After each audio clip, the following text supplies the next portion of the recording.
Update 1.25 has done something that we've been asking Polyphony to do for a very long time, and it's to give us updated, more modern Group 3 cars. And they finally did it. Kind of. Among the 4 new cars that were added into the game on the October 20th, you can find the new 2018 Nissan GTI Nismo GT3. And although it is already 4 years old, it's still technically the most modern version of this particular car, so it's fair enough. The previous 2013 version was the top speed machine on GT Sport, and it's still one of the better cars on GT7, as you can frequently find it in the top 100 leaderboards of the daily races. But now that we've gotten a new version of the car, it's time to compare the two and come to a conclusion which one's better. To use the new car, first you have to buy it, and this is where the confusion begins. Pretty much all Group 3 cars, 2013 GTI included, cost 450,000 credits in the Brand Central. Obviously there are exceptions for classic and iconic cars, but general Group 3 cars are all listed at the same price. For some reason, it is not the case for the 2018 GTR, as it's listed at 600,000 credits. I don't know what justifies a higher price, but it's already a minor setback in their comparison. Now let's take a quick look at their stats stock without the BOP applied. The 2013 GTR is rocking 591 horsepower with 1300 kilos of weight, while the new 2018 version is pushing 576 horsepower and 1285 kilos of weight. And looking at this, I thought that it makes perfect sense. The new car is going to be slightly slow on the top end while making up for it in the corners, being lighter and more agile. But of course, how often are you going to race without any BOP applied? So now, let's take a look at their stats with BOP. And this is where I started to get concerned about the performance of the new 2018 GTR.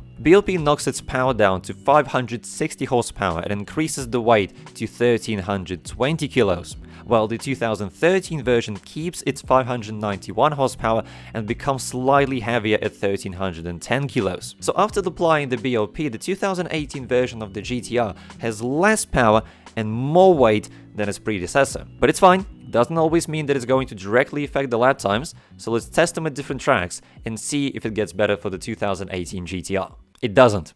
It just doesn't. First, I went to high-speed track Daytona road course, and as expected, the 2013 GTR destroyed the 2018 GTR. And although the top speed difference wasn't huge, 2013 reached 270 km/h crossing the start-finish line, while 2018 hit 267 km/h, the older version of the GTR was almost a full second faster around the lap. 1 minute 45.138 for the 2013 version, and 1 minute 46.036 for the 2018 version. Then I tried them at the medium speed track Lago Maggiore, where the top speed and handling are equally important, and it should bring the cars closer to each other. And indeed it was closer, although the 2018 GTR still lost. 2013 GTR's best lap was 1 minute 53.806, when the best 2018 GTR managed was 1 minute 54.173. Then I went to Brands Hatch, a slow speed track, hoping that the result would be different, but it wasn't. In fact, the 2018 GTR got destroyed again with a best time of 1 minute 22.822, when the 2013 GTR's best lap was 1 minute 22.076, 7.5 tenths faster, which is quite a lot around such a short track. Finally, I've done laps around Red Bull Ring to test the cars in the flooded conditions, and this is where the 2018 GTR finally got its first W. 1 minute 45.586 for the 2018 version, and only 1 minute 46.094 for the 2013 version. Even though it is a big gap between the two cars, the rainy conditions are quite hard to come by on GT7, so I can't really say that it's a massive advantage for the new GTR. As I also found out, the BOP isn't the only factor contributing to how slow the new GTR is, it also lacks in the downforce department. In general, on GT7, if you want better handling, you increase the front downforce, and the rear downforce is more responsible for the straight line speed.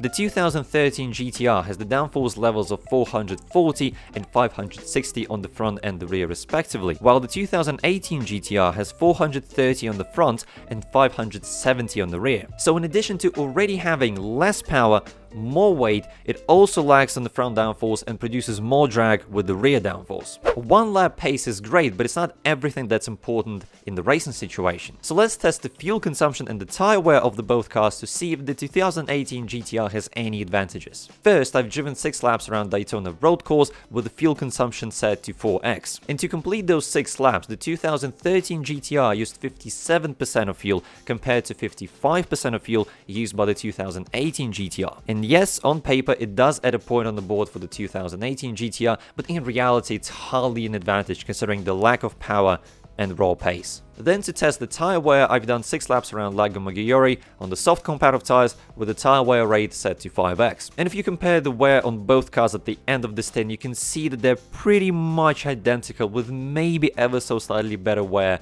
on the 2018 GTR. But again, the difference isn't big enough to be considered any sort of advantage. Overall, it is clear as day that the new 2018 GTR is much slower than its predecessor, and it seems like the sole reason for it is the BOP. I went back to the 3 tracks that I used to test the cars, and I've completed more laps, but this time without applying the BOP. And not only the 2 cars were much closer to each other, the 2018 version was actually a lot faster around Brands Hatch, almost half a second clear of the 2013 GTR, and both were pretty much identical on pace around Lago Maggiore in Daytona. And while doing those laps, it was very clear that the new 2018 GTR makes up time in the corners, but then loses slightly on the straights. It was a very interesting dynamic of a more modern car, focusing more on the handling, while the older version is all about the straight line speed, and over the course of the lap, they balance each other out and produce pretty much identical lap times. But unfortunately, the BOP has taken it all away completely. Based on all the information we've gathered thus far, we can come to a conclusion that until any BOP changes are made to improve the performance of the 2018 GTR, the 2013 version will remain superior, regardless if you're looking for the car for daily races or GTWS races or for league racing. The new GTR is nice to drive and it can hold its ground against other cars, as I did have a few good performances in the Laguna daily race, but in direct comparison with the 2013 version, it's unfortunately just too slow. Hopefully in the future the 2018 GTR receives a buff, but for now there's just no competitive reason to be using this car. Thank you all very much for watching. I hope you found this video interesting, and if so, please consider subscribing to the channel and leaving a like. I'll greatly appreciate it. I also do a lot of live streams over on Twitch, so if you want to catch all my content live, make sure to follow me on twitch.tv/IggyIgnat. I'll be happy to see you there. I hope you all have a good day, and I'll see you next time.